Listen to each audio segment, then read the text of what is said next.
Para un buen examen, el médico se colocará preferentemente a la derecha del enfermo, el que estará acostado con la cabeza sobre una almohada o sentado. Primero se examinará el dorso y para ver las escápulas, los brazos se colocarán sobre el pecho. Luego se examinarán las caras laterales colocando las manos sobre la cabeza. Por fin se examinará la cara anterior del tórax en posición acostado o sentado con los brazos a lo largo del cuerpo. Se consideran dos tipos de inspección. La estática, con la que se estudia la conformación del tórax, y la dinámica, que estudia la respiración y sus formas. También hay que estudiar la topografía torácica y la segmentación pulmonar en capítulos aparte. Se considera normal el tórax simétrico en todas sus partes. Sin embargo, el concepto de normalidad oscila entre límites grandes. Por eso se acepta cierta asimetría de acuerdo al distinto desarrollo muscular en ambos hemitórax. Por lo general, el hemitórax derecho suele ser mayor que el izquierdo por el mayor desarrollo muscular y porque la mayoría de las personas es diestra. Esto se aprecia mejor por detrás. El normolíneo presenta un tórax con un diámetro transverso algo mayor que el anteroposterior y ambos menores del longitudinal. Las costillas solo se ven en la parte inferior, pues en la superior están cubiertas por los músculos. El espacio intercostal es de unos 2 centímetros. Los últimos cartílagos costales, al unirse al esternón, forman el ángulo epigástrico de unos 90 grados. El ángulo de Lewis, esto es, la unión entre mango y cuerpo del esternón, es poco visible, lo mismo que las clavículas y las fosas supra e infraclaviculares, y es bien visible la fosita jugularis o fosita supraesternal, y que atrás corresponde a la segunda vértebra dorsal en el adulto. A sus lados, la articulación esternoclavicular con los dos haces del esternocleidomastoideo, el clavicular y el esternal. Entre ambos, el confluente venoso de Pirogov, donde asoma el golfo de la yugular. Las escápulas con los brazos caídos están bien adheridas al tórax y las fosas supra e infraespinosas están poco marcadas.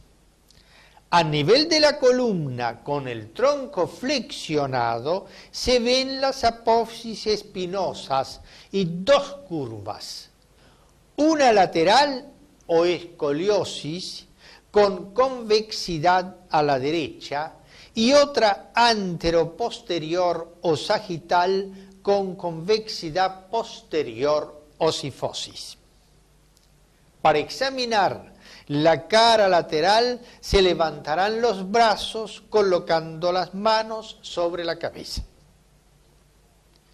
El brevilíneo presenta un tórax cuadrado porque el diámetro longitudinal no prevalece sobre el transversal, ni este sobre el sagital o anteroposterior. Por ese motivo, la distancia entre el reborde costal y la cresta ilíaca es menor que en el normolíneo. Las costillas son menos oblicuas y los espacios intercostales menores. Se ven mucho menos la fosa yugular, la supra y la infraclavicular. El ángulo de Lewis casi no se distingue y el ángulo epigástrico es más ancho, ángulo obtuso. Se ven muy poco las escápulas y las apófisis espinosas vertebrales. El longilíneo presenta un tórax cilíndrico porque el diámetro antero-posterior es igual al transversal, pero son menores que el longitudinal. Las costillas son muy oblicuas hacia adelante y abajo, y los espacios intercostales más anchos que en el normotipo. Se ve muy bien el ángulo de Lewis y el ángulo epigástrico es más estrecho, ángulo agudo. Se ven bien las clavículas y las fosas supra e infraclavicular, las escápulas y las apófisis espinosas. El tórax es patológico por causas primarias o secundarias. Son primarias las que se deben a alteración del esqueleto o de su revestimiento. Son secundarias las que se deben a enfermedades de los órganos intratorácicos, sobre todo las pulmonares, que repercuten sobre la caja torácica. El tórax paralítico, asténico o tísico es una exageración del ámbito longilíneo por déficit muscular. Es adquirido y congénito. El tórax es alargado y aplanado, achatado, esto es con disminución del diámetro antero-posterior y a veces restringido. Se ven muy prominentes tanto las clavículas como las fosas supra e infraclavicular y la supraesternal. Los espacios intercostales muy amplios, el ángulo epigástrico muy estrecho y bien visible el ángulo de Lewis. Hay poco desarrollo muscular y como consecuencia las escápulas se vuelven prominentes, se destacan del tórax, se conocen con el nombre de escápula alata. La décima costilla es flotante. La expansión del tórax es menor, de ahí que al verlo respirar el tórax se modifica poco durante la inspiración. Por ese motivo se llama también tórax en expiración permanente. Un tórax simétricamente aplanado y parecido al asténico antemencionado se ve como consecuencia de una tuberculosis pulmonar bilateral, de la fibrosis pulmonar y de pleuritis adhesiva con retracción de costillas. Visto por atrás, se ve que presenta también, por el poco desarrollo muscular, la escápula lata. El tórax cónico o estenótico es una variedad del anterior, pero con la apertura superior muy pequeña, por insuficiente desarrollo de la primera costilla. El tórax piriforme de Bengebach es también una variedad del tórax asténico y se debe al desarrollo distinto de los músculos. Es un tórax globuloso con la parte superior más prominente por la presencia de músculos más robustos y la proyección hacia adelante del esternón. En la parte inferior tiene aspecto paralítico, es decir, se va restringiendo paulatinamente hasta adoptar la forma de una pera puesta al revés. Tanto el diafragma como los hipocondrios son poco desarrollados y suelen presentar enteroptesis. atostosis. Predomina en los longilíneos y en los enfermos asmáticos desde la niñez. El tórax raquítico presenta varias alteraciones. Una forma es el pecho de pollo, en quilla o en carena, con el esternón proyectado hacia adelante. Todos los diámetros están disminuidos y la parte media está como estrangulada y la inferior como ensanchada, con el esternón y los cartílagos costales hacia adelante y sus partes laterales cóncavas. Aquí la fuerza de expansión del tórax actúa en especial sobre el esternón, por eso este se proyecta hacia adelante. El pecho en carena se ve no solo en el raquitismo, sino también en aquellos sujetos que han tenido desde niño dificultad respiratoria nasal por grandes adenoides. Se llama también pectus carinatum y no suele acompañarse de anomalías cardíacas. Pero cuando acompaña a la mucopolisacaridosis suele presentar insuficiencia cardíaca. En los niños y en pleno raquitismo florido suelen palparse siguiendo las costillas de atrás adelante pequeñas tumefacciones a nivel de las articulaciones condrocostales que se disponen en una línea que va de arriba abajo y de adentro afuera, constituyendo el rosario raquítico. Suele acompañarse de deformación de las clavículas y de la columna vertebral. Al igual que las anteriores, se debe a la alteración del desarrollo óseo. Puede agregarse surco de Harrison, formado por las inserciones del diafragma en las costillas. Se palpa desde el apéndice xifoide a la región infraxilar. Se ve como un hundimiento durante la inspiración. Se acompaña de sifosis o sifoescoliosis dorsal y lordosis lumbar e incurvación de los huesos largos, sobre todo de los miembros inferiores. Todas estas alteraciones pueden presentarse por separado.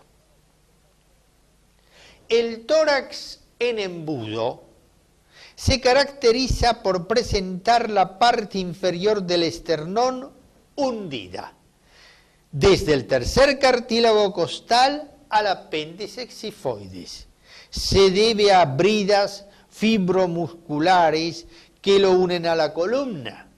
Se llama también tórax infundibuliforme o pectus excavatum. Este achatamiento comprime y desplaza el corazón y se vuelve prominente el abdomen. También comprime al pulmón. Se comporta de la misma manera que la sifoescoliosis y el síndrome de la espalda recta. Se presenta cuando el diámetro es menor de 16 centímetros. El raquítico, adquirido o congénito. En este último caso suelen agregarse otras alteraciones como labio leporino, sindactilia, pronatismo, etc. El tórax de Zapatero es una forma menor del tórax en embudo, pues el hundimiento se ve solo a nivel del apéndice xifoides. Es adquirido y está relacionado con la profesión del sujeto. Por ejemplo, el zapatero de antes, que desde la niñez utilizaba instrumentos apoyados sobre el tórax, que con el tiempo le comprimían y hundían el mismo. El tórax en forma de barca de Pierre Marie se ve en la siringomielia y se caracteriza por presentar un hundimiento en la parte superior de la cara anterior del tórax y que termina en el borde inferior del pectoral mayor. Este hundimiento es independiente de la atrofia muscular concomitante. Siringomielia viene del griego siringos, que quiere decir flauta. Es el nombre de una lesión anatómica de la médula en forma de una cavidad tubular extendida a varios segmentos. Tórax de avispa, propio de las miopatías por escaso desarrollo muscular de las regiones laterales del tórax. Es como si la pared del tórax se desplomara sobre la cintura. Síndrome de la espalda recta o de la columna recta. Aquí desaparece la convexidad del dorso y disminuye el diámetro anteroposterior. Como consecuencia, el corazón queda comprimido entre el raquis dorsal y el esternón. Al igual que el tórax en embudo, manifiesta síntomas cardíacos que pueden ser atribuidos equivocadamente a cardiopatías inexistentes. El corazón, por la compresión, sufre una rotación horaria con complejos isodifásicos en V5, V6 y al electrocardiograma. En V1 se presentan en cambio complejos RS-R', similares a los del bloqueo de rama derecha. Se ausculta soplo sistólico en el foco pulmonar y el arco de la pulmonar aparece prominente a la radiografía y desdoblamiento del segundo ruido. Simula así una comunicación interauricular o una estenosis pulmonar o una dilatación idiopática de la pulmonar. El diagnóstico lo hace la radiografía de perfil, al mostrar la columna recta con un espacio retrocardíaco obliterado y un espacio retroesternal disminuido. Suele verse en la espondilitis anquilopoyética. El tórax sifótico, escoliótico y sifoescoliótico se debe tanto a enfermedad constitucional como adquirida. En el plano sagital o anteroposterior, si la convexidad es posterior, se denomina sifosis, y si es anterior, lordosis. En el plano lateral o frontal se denomina escoliosis, con convexidad a la derecha o a la izquierda. La deformación más frecuente es la sifoescoliosis. Es esencial o secundaria a distintas enfermedades como raquitismo, mal de Pot, siringomielia, etc. He aquí una escoliosis paralítica en una poliomielitis. En estos casos no solo se deforma la jaula torácica, sino que se altera la dinámica respiratoria, pues se forman zonas atelectásicas alternando con otras enfisematosas. Y se altera la posición del corazón y de los vasos. Se presenta así hipertrofia del ventrículo derecho o de ambos e insuficiencia cardíaca. Y a nivel pulmonar, hipoxemia e hipercapnia, que llevan a la hipertensión pulmonar y al cor pulmonale. Vemos aquí lo normal y distintas alteraciones: columna recta, lordosis, sifosis. En esta otra, una jiba y la escoliosis en posición de pie y curvada hacia adelante. Las alteraciones secundarias dependen de enfermedades, sobre todo pulmonares. La alteración puede ser de todo el tórax, de un hemitórax o de una parte del mismo. Puede tratarse de dilataciones o retracciones.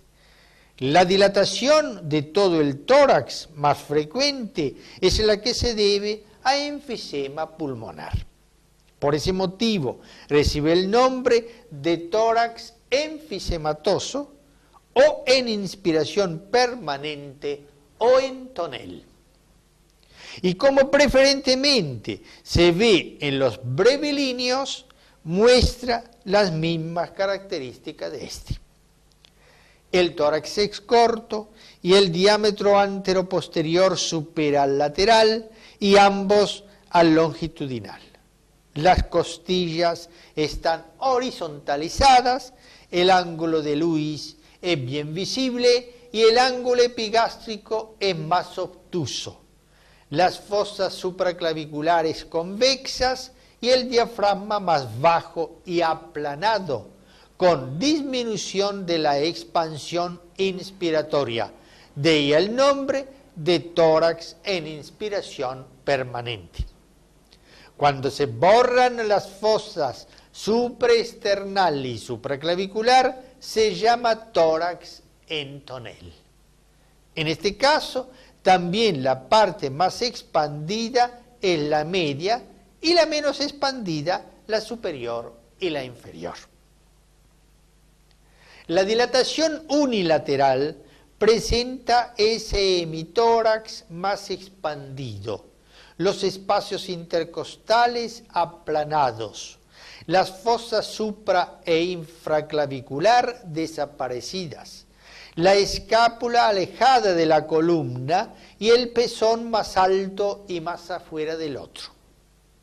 Las causas que llevan a este estado son la función vicariante de un pulmón, enfisema vicariante, derrame pleural líquido o gaseoso, es decir, neumotórax, tumores, quiste hidatídico, etc. Cuando aumenta la tensión abdominal, como sucede en la citis y en las grandes esplenohepatomegalias, el tórax se presenta ensanchado en las bases, pero normal en la parte media y superior. Se llama tórax conoide. Otras alteraciones parciales pueden deberse a agrandamiento cardíaco, en cuyo caso el abovedamiento se ve en la región precordial, es propio de los niños, a un aneurisma de la aorta, en que ese abovedamiento es pulsátil en la región paraesternal derecha a la altura del ángulo de Lewis o del manubrio external, a derrames, neumotórax, tumores, etc. La retracción unilateral se presenta cuando disminuye la tensión en ese hemitórax. La menor expansión se acompaña de espacios intercostales menos anchos, columna curva y cóncava hacia el lado afectado y pezón más bajo, más cerca del esternón. Se ve en caso de que ambas hojas estén adheridas después de la reabsorción de un exudado o de una neumonía intersticial con retracción torácica. La retracción parcial se ve como zona aplanada o hundida, en especial en los ápices pulmonares y en las regiones infraclaviculares. Se debería a proceso cicatricial, en especial antiguas lesiones tuberculosas o a adherencias pleurales tras la reabsorción de un derrame localizado.